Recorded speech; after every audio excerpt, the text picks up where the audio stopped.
from Mr. Disrespectful YBC Dul dissing his ops so bad that he got shot less than a day after the interview dropped. Is the real disrespectful. I'm going who is. I will disrespect you. That's how I'm carrying. To OG Manman calling out his crew turned ops so recklessly that they turned on him just months later. Man, no big flop, man. He's a big no big flop, man. You see? These are the rappers who got killed over interviews. We gotta start off with YBC Dul. This dude did an interview so wild that people say it got him killed less than a day after it dropped. Dul was known for going to the extreme when it came to dissing his ops. So much so that his fans straight up called him Mr. Disrespectful, and he definitely earned that name. He wasn't just talking crazy on tracks.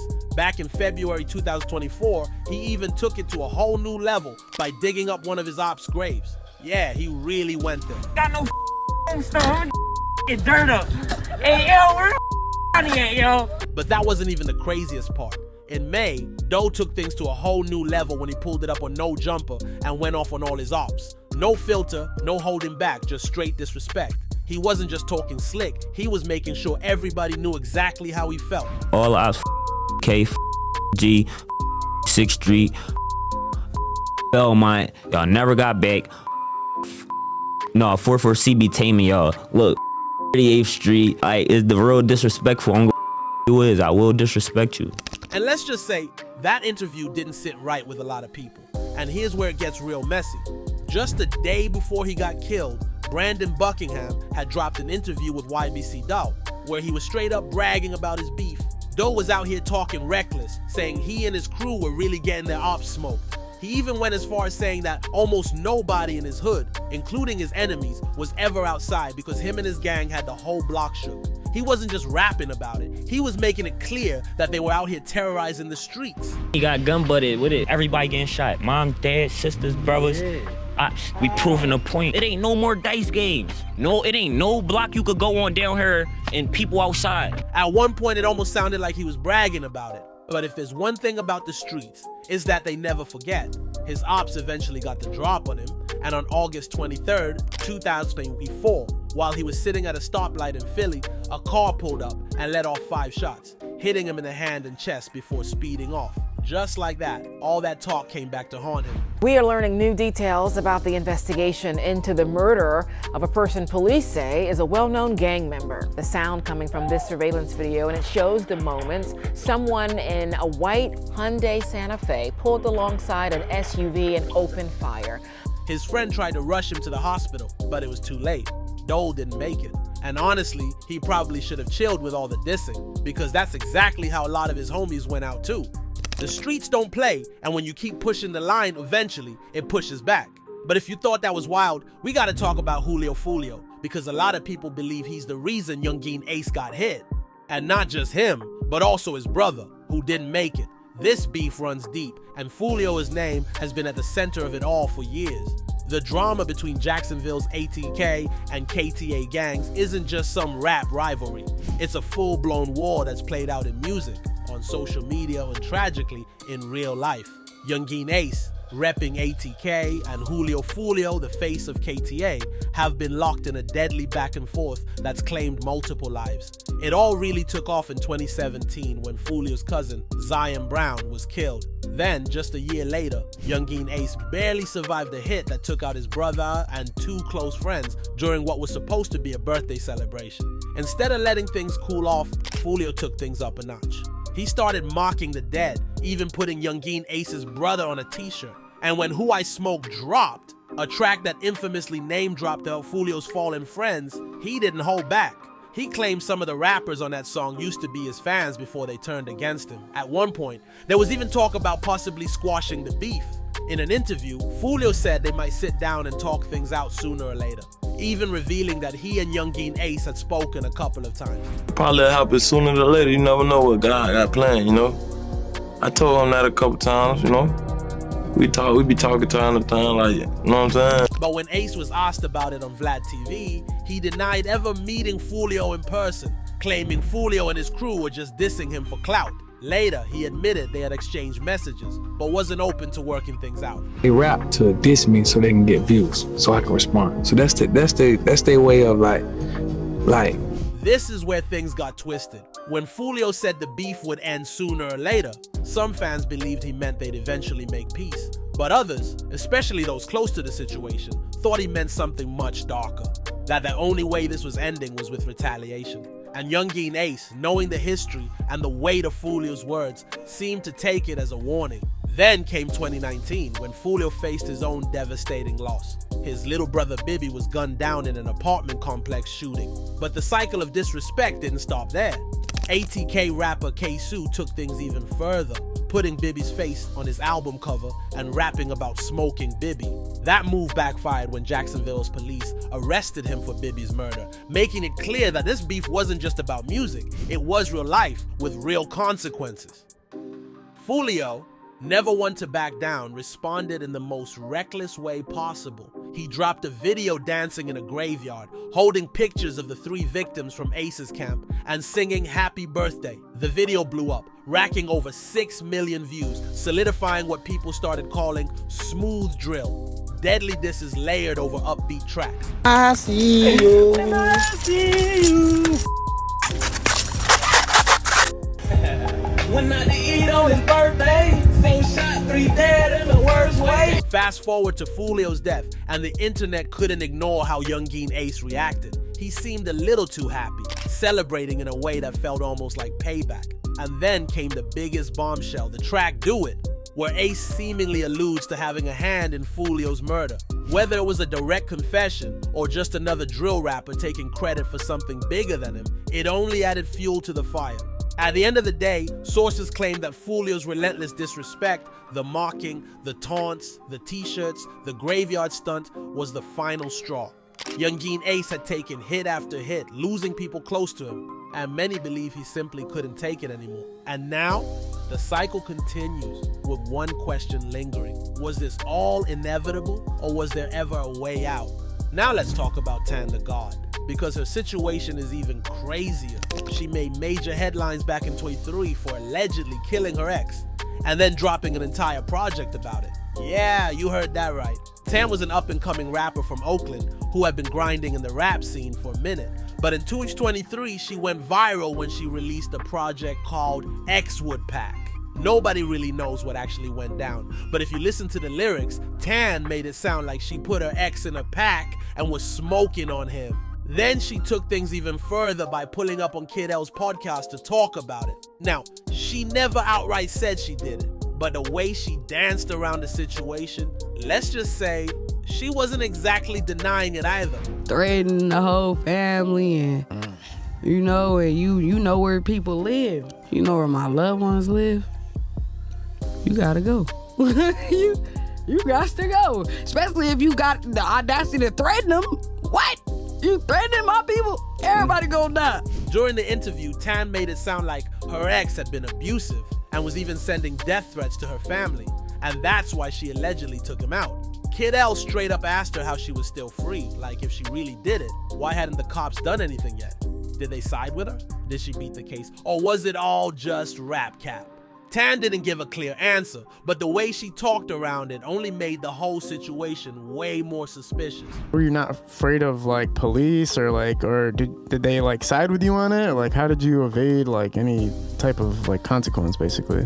Well, we gonna find that out on September 23rd. Okay. After the Kid L interview dropped, everybody was trying to piece together what really went down. Some thought Tan was just talking crazy for clout, but then rumors started swirling that she actually killed the dude and that she was even in witness protection. Then, about a month later, Tan popped up on Off the Porch and casually announced that she beat the case. She even said that if things hadn't worked out, she would have done the race like Tay K.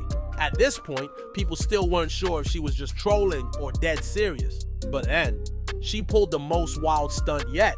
She brought a tombstone of her ex to the interview, straight up saying she was smoking on him. And that's when she dropped the line that had everybody talking. Extra childish, making families mad. And oh well, because they ain't gonna do about it. Smoking on that X-Wood pack. Oh yeah, you know it. I got to smoke on this dead motherfucker as we speak. Hold up. But things eventually went way left for Tan the God. In July 2024, she was doing a meet and greet and performing at the grand opening of a beauty supply shop in Oakland. Everything was cool.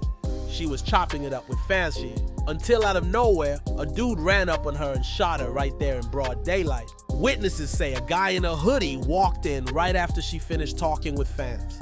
They allegedly got into some kind of argument, and that's when he just upped the strap and started letting off shots. After the shots rang out, people heard Tan screaming, "I'm hit!" before paramedics pulled up to the scene. They rushed her to the hospital, but just a couple of hours later, she was pronounced dead. And that's when the internet went crazy. At first, nobody really knew why Tan got hit, but fans started putting 2 and 2 together, connecting the dots between her past interviews and that wild project she dropped back in 2023. It's tragic because Tan the God was finally starting to blow up in the rap game, but just like that, she was gone. And sometimes, it's best to just keep quiet instead of speaking on things for clout, because that's exactly how rapper G Money lost his life. At one point, NBA Youngboy and G Money were tight. They came up together, had that brotherhood.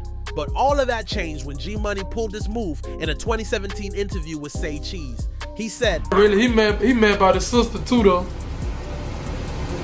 About his sister? Yeah, I had a long time ago. After that interview, G Money took these things even further. He dropped a diss track aimed straight at NBA Youngboy called Industry. And in the song, he didn't hold back at all. He got real disrespectful, saying, "Your sister swallowed nut, so I never kissed her, but I F with her, so I never dissed her." G Money was blowing up after all this, but he wasn't playing it safe. Kept throwing shots at NBA Youngboy and his crew. He was out here bragging about still recording at the same studio, still whipping the same cars, like he wasn't worried at all. But the beef got real fast, and things turned violent. One night, G Money was wrapping up a late night studio session, and just after stepping out around 1 a.m., someone was already waiting for him at the door. Shots went off, and that was it. Not long after, Youngboy even addressed it in a track called Poor One, rapping about the whole situation. He rapped, "Remember smoking W with your little brother, matter of fact, then I used to call you my big brother. Then you did some foul S and had S with my sister." But G Money wasn't the only TBG rapper who met a bad end after dissing someone. The same thing happened to Boulevard Quick. In 2018, after getting out of prison, Quick went all in on his music grind. By August, he dropped the video for Never Lacking. And at the end, he went on a straight up heated rant against NBA Youngboy, calling him out heavy. A little light, son. A little light, son.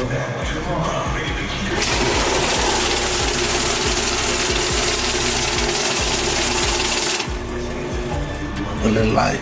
Just a little light. That move, it didn't turn out good for him either. Even Youngboy's mom jumped in, telling Boulevard Quick to back off and leave her son alone. But Quick, he wasn't trying to hear any of that.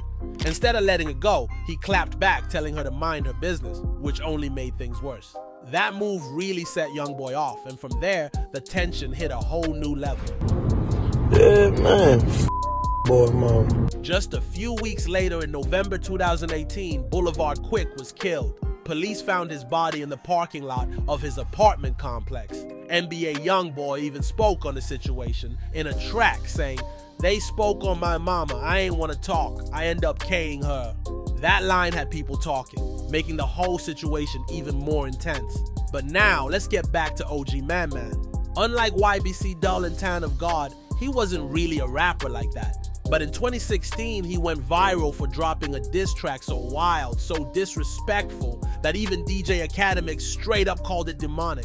OG Manman was making waves in the DMV scene, one of the top dogs out there, getting mad respect in the streets. Him and Big Flock were tight, real close, until things took a turn. Manman crossed the line, messing around with Flock's girl, breaking the ultimate bro code. Flock wasn't about to let that slide. He cut ties real quick and even dropped a track calling Manman a snitch, putting him on blast for everyone to hear. He rapped, "My N Holly sold us off, it's F up to know that, MP all along." And Manman turned to informant, thought that he was real. He put on a good performance. Know a player go courting, me and my N gonna be living in a fortress. That's when things really started heating up.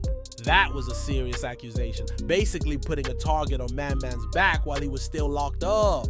But when he got out, he wasn't about to stay quiet. Manman came back swinging with a diss track so disrespectful, so savage, that even DJ Academics had to call it demonic. Manman rapped, "I know why you mad, Cause I'm F your B, stop playing with me, and talking about I'm snitching, resting pissed to Lil Chris. Yeah, I know they've missed him, don't trip. His whole squad gon' lay there with him. Manman took things to a whole new level, straight up ruthless. He dissed Flock's dead homie, C. Diddy, and didn't stop there. He actually shot the music video at C. Diddy's grave, like he was making a statement, and Manman wasn't done. After the video dropped, he linked up with Cutthroat TV for an interview where he doubled down on everything. He kept dissing Big Flock and his crew, making it clear he wasn't backing down. Dude poured out Ace of Spades like it was just another club night, then took it even further, burning C. Diddy's pick right there. The disrespect was off the charts, and at that point, there was no turning back. Unfortunately, OG Manman ended up losing his life over all this. On June 12, 2016, he got a call from someone inviting him to a cookout in Southeast DC. Sounded like a regular link-up, but when Manman pulled up, it was a setup. A man walked up, pulled out his blick, and let off multiple shots, taking Manman out on the spot.